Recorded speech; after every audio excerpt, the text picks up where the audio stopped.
மைசூர் ஹாசன் மாவட்டம் கடந்த 2 மாதங்களாக மாரடைப்புக்கு பலியானோரின் எண்ணிக்கை அதிகரித்துள்ளது. இதுவரையில் 40க்கும் மேற்பட்டோர் உயிரிழந்தனர். ஒரு அதிர்ச்சி சம்பவம் என்னவென்றால், சாம்ராஜ் நகரில் அரசு பள்ளியில் பயின்று வந்த 4ஆம் வகுப்பு மாணவன் மாரடைப்பு ஏற்பட்டு வகுப்பறையிலேயே உயிரிழந்திருக்கிறான்.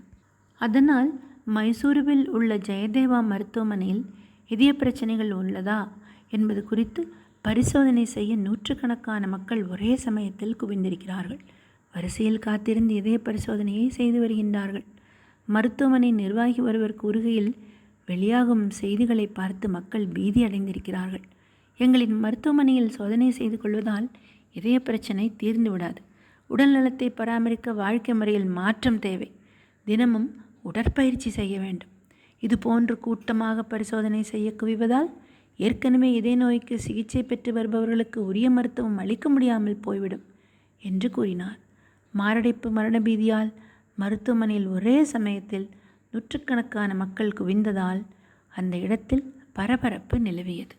எதற்காக இப்படி பரபரப்பு பட வேண்டும், பீதியடைய வேண்டும்?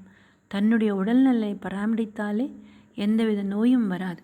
சரியான நேரத்தில் சரியான உணவு, நல்ல உடற்பயிற்சி, நல்ல சிந்தனை, நல்ல சொல், நல்ல வாக்கு, இவையெல்லாம் இருந்தாலே மனிதன் ஆரோக்கியமாக வாழ முடியும்.